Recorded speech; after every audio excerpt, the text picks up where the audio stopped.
వేల మందిని ప్రొఫెషనల్స్ గా మార్చిన ఇనోమాటిక్స్ తో మీరు కూడా మీ డ్రీమ్ కెరియర్ ని ఇప్పుడే స్టార్ట్ చేయండి.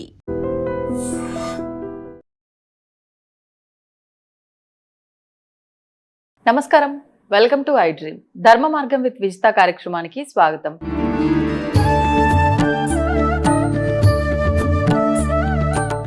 నమస్కారం గురుగారు. పరమేశ్వరార్పణం.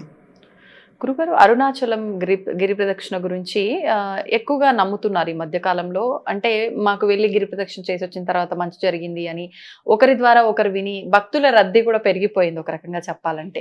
నిజంగా మరి ఈ గిరి ప్రదక్షిణ బాగుంది, అసలు ఎన్ని ప్రదక్షిణలు చేయాలి, ఏంటి, ఏ సమయంలో చేస్తే ఆ ప్రదక్షిణకు నిజంగా మంచి ఫలితం ఉంటుంది, ఇవన్నీ కూడా కొన్ని నియమాలు, ఈ విధానాలు ఉంటాయి కదండి, వాటి గురించి వివరించండి. అరుణాచలం మనకు భూమి మీద విశేషంగా ఉన్నవి శ్మశానాలు రెండు. ఒకటి మహాశ్మశానం, రెండు మనోశ్మశానం. మహాశ్మశానం అనేటువంటిది వారణాసి, కాశీ. మనోశ్మశానం అరుణాచలం. కాకపోతే ఈ మనోశ్మశానం అనేటువంటి విషయాన్ని మరిచి మనఃకాముకులై వెళ్తున్నారు అందరూ అరుణాచలం. అంటే కేవలం కామ్యము, అక్కడికి వెళ్తే ఇది దొరుకుతుంది అనేటువంటి కోరికల కోసమే వెళ్తున్నారు. భక్తి మీద, ప్రేమ మీద వెళ్ళేటువంటి వాళ్ళు 100కి 1 కూడా లేరు బహుశా. ప్రతి ఒక్కరూ కూడా నాకు ఇది కావాలి. నిజంగా కూడా అరుణాచలం వెళ్ళడానికి ముందు, అరుణాచలం వెళ్ళిన తర్వాత అనేటువంటి జీవితం ఉంది. కానీ నీకెందుకు కోరిక? ఇప్పుడు రమణ మహర్షి వారు అంత జపము, అనుష్ఠానం, తపస్సు చేసింది. నా పిల్లకి పెళ్ళవట్లేదు, నేను అరుణాచలం వెళ్ళాను. నా పిల్లలకి పిల్లలు పుట్టట్లేదు, అరుణాచలం వెళ్ళాను. అంటే నీ పిల్లలకి పెళ్ళవడానికి, నీ పిల్లలకి పిల్లలు పుట్టడానికి ఆయన తపస్సు చేసింది. అసలు తపస్సు చేయడం దేనికి? అంతటి అగ్నిలింగేశ్వరుడు అక్కడికి వచ్చి నిలబడింది దేనికోసము? నీ కోరికలు తీర్చడానిక. కోరికలు లేని జీవితం ఇస్తాడు ఆయన నీకు. అగ్నిలింగేశ్వరుడు అని అంటేనే భస్మం చేసేటువంటి అన్ని. అదే మనోశ్మశానం. మనోశ్మశానము అని అంటే శ్మశానానికి ఏం కోరికలు ఉంటే ఎవడైనా సరదాగా శ్మశానానికి వెళ్దాం అంటాడా? అన్నారు. సరదాగా దుబాయ్ వెళ్దామంటాడు, ఇంకోటి అంటాడు, ఇంత అంటాడు, ఏమీ దొరకట్లేదురా కాసేపు సరదాగా శ్మశానానికి వెళ్దామని ఎవరైనా అంటారా? ఎందువలన ఒక రకమైనటువంటి స్థితిగా ఏర్పడిపోతుంది మనోశ్మశానం. అటువంటిది మనోశ్మశానం. అది అంటే ఏంటి? మనస్సులో ఇక ఏమీ ఉండదు. శ్మశానము అంటే అక్కడ శవదహనం తప్ప ఇంకా ఏమీ ఉండదు. మనిషికి అంత్యం, చివరి గమ్యం అది. అంతకుమించి ఇంకా ఉందా? లేదు. కనుక దాన్ని మనోశ్మశానము అంటారు. నీ మనస్సులో ఉండేటువంటివి ఏవైతే ఉన్నాయో వాటిలన్నింటినీ కూడా దహించుకోవటం కోసం ఇక్కడికి రా. మనం దేనికి వెళ్తున్నాము? కోరికలు. నాకు ఇది కావాలి, అది కావాలి, ఇంకోటి కావాలి, ఇంకోటి కావాలి, రకరకాల కోరికలు కోరి ఆ కోరికలు తీర్చుకోవడం కోసం మనం వెళ్తున్నాం.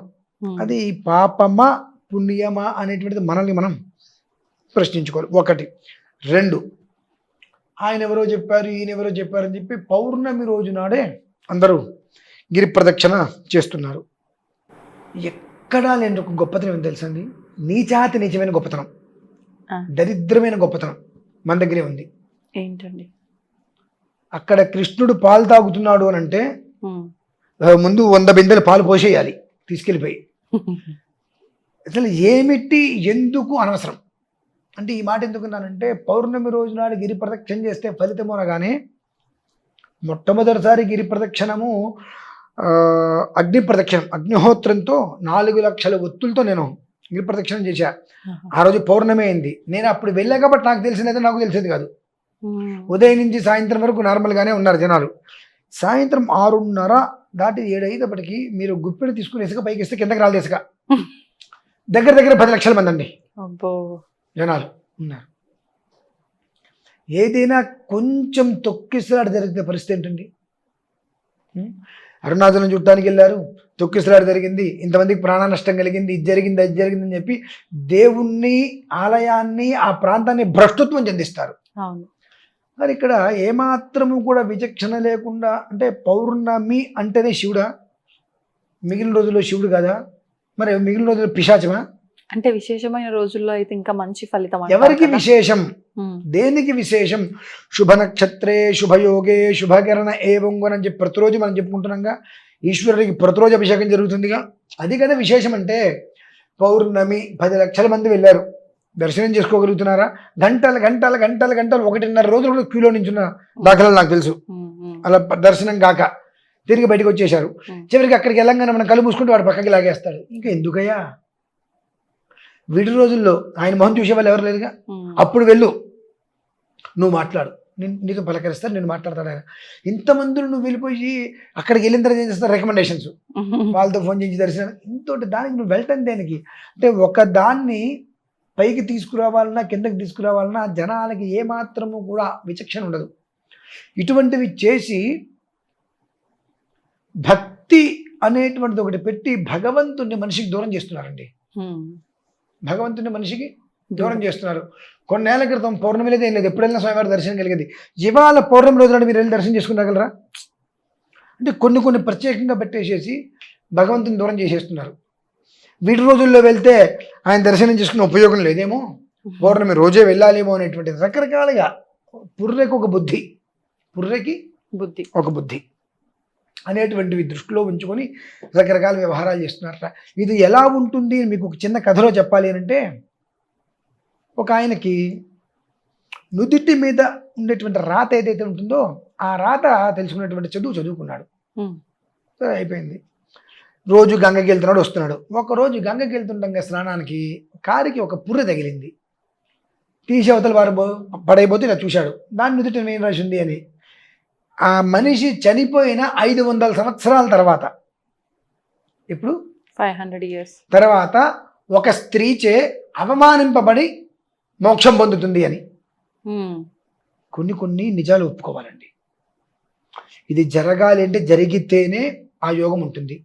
ఆయన చూసి పుర్రెకి మోక్షం ఏంటి, పుర్రెకి మోక్షం ఏంటి అని చెప్పి ఒక చెట్టు త్వరలో పెట్టాడు పుర్రెని. ప్రతిరోజు ఉదయం సాయంత్రము నదికి వెళ్తాం, వెళ్ళేటప్పుడు చూడటం, వచ్చేటప్పుడు చూడటం. ఇది కొన్ని రోజులు జరిగింది. అయితే అనుకోకుండా ఈయన ఊరు వెళ్ళాట. ఈ ఊరు వెళ్ళాడు, ఒక వారం రోజులు లాగా వచ్చేసేసాడు. మళ్ళీ రోజు యథావిధిగా వెళ్తున్నాడు. ఆ త్వరలో ఆ పుర్రె లేదు. విచారం పట్టుకుంది, ఏమైంది, పుర్రె లేదు. భార్య ఏంటంటే ఆలోచిస్తున్నారు అంది. ఏం లేదులే అంటే, చెప్పండి అంటే, ఏం లేదులే అంటే, మీరు చెట్టు త్వరలో దాచిన నా సవితి పుర్రె కోసమా అని అంది. నీకెట్టా తెలుసు అని. ఆ పుర్రెని రోజు చెట్టులో దాచుకుని వెనక్కి ముందు పొద్దున సాయంత్రం వచ్చే ముందు వెళ్ళే ముందు దాని క్షేమాలన్నీ చూస్తున్నట్టు కదా మీరు. ఆ విషయం ఊరిలో అందరూ చెప్పారు, మీ ఆయన రోజు వెళ్తూ వస్తూ ఏంటండి పుర్రెకు క్షేమం ఏముంటది అసలు, పిచ్చి కాకపోతే. అంటే తత్వం అండి. మనిషికి ఆలోచన లేకపోవటం, మనిషికి ఆలోచన లేకపోవటం. వాళ్ళు వీళ్ళు చెప్పారని చెప్పి నా సవితి పుర్రె అందులో పెట్టుకుని రోజు దాన్ని చూసుకుని ఆనందపడుతున్నావు. కాబట్టి నాకు కోపం వచ్చి ఆ పుర్రెని తీసుకొచ్చి ఇంట్లో వేడి నూనె దాన్ని నెత్తి మీద పోసాను, అయినా నా కోపం చల్లారలేదు. రోట్లో పెట్టి దంచి ఆ పొడి తీసుకెళ్ళి గంగలో వేశాను అందుట. పోసి పిచ్చి మొహమా, ఆ పుర్రె మీద చనిపోయిన 500 సంవత్సరాల తర్వాత ఒక స్త్రీచే అవమానింపబడి మోక్షం పొందుతుందనుంది. అసలు ఏంటి, ఎలా అవమానపడుతుంది, పుర్రెకి అవమానం ఏంటి, పుర్రెకి మోక్షం ఏంటి అని తెలుసుకోవడం కోసం అందులో పెట్టాను. అది నీచే వేడి నూనె ద్వారా అవమానింపబడి రోట్లో దంచబడి గంగలోకి వెళ్ళి దానికి మోక్షం కలిగింది అని చెప్పుకుంటూ వచ్చారు. అలానే కేవలం పౌర్ణమి రోజు వెళ్తే మాత్రమే ఫలితం అనేటువంటిది పుట్టించి మిగిలిన రోజుల్లో అసలు వెళ్ళాల్సిన అవసరం లేదన్న రీతిలో తీసుకొచ్చారండి జనాలు. ఎంత తప్పండి అది. అవును. సర్వకాల సర్వావస్థలు ఎందు మన గురించి ఆయన అక్కడ అహర్నిశలు ఉంటే పౌర్ణమి మాత్రమే ప్రత్యేకత అనేటువంటి దాన్ని తీసుకొచ్చి భ్రష్టుత్వం చెందించారమ్మా. అరుణాచలము అనంటేనే ఆ జన్మకి ఇక రుణం పోయింది నీకు. ఆ జన్మతో నీకు ఆ రుణం తీరిపోయింది. అది నీకు అక్కడికి ఇప్పుడు నాకు ఇవాళ 42 దగ్గరగా 36-37 ఏళ్ళు నాకు వచ్చేంత వరకు నేను అక్కడ అడుగు పెట్టలేకపోయానండి. ఇంకా 38 ఇంకా చెప్పాలంటే నేనే అక్కడ అడుగు పెట్టలేకపోయా. తిరుపతి నుంచి 2 గంటలు అనేక పర్యాయాలు నేను తిరుపతి వెళ్ళి కూడా అరుణాచలం వెళ్ళలేకపోయా. ఆ యోగం రావాలి. అక్కడికి వెళ్ళామంటేనే అదృష్టం. నేను అక్కడికి వెళ్ళి కొన్ని రోజులు ఉండి వచ్చిన తర్వాత కొంతమంది లోభగ్రస్త హృదయం మనుషులు లోపలికి ఒకటి పెట్టుకుని బయటికి ఒకటి కొందరు, అటువంటి మనుషులు నా నుంచి దూరం అయిపోయారు.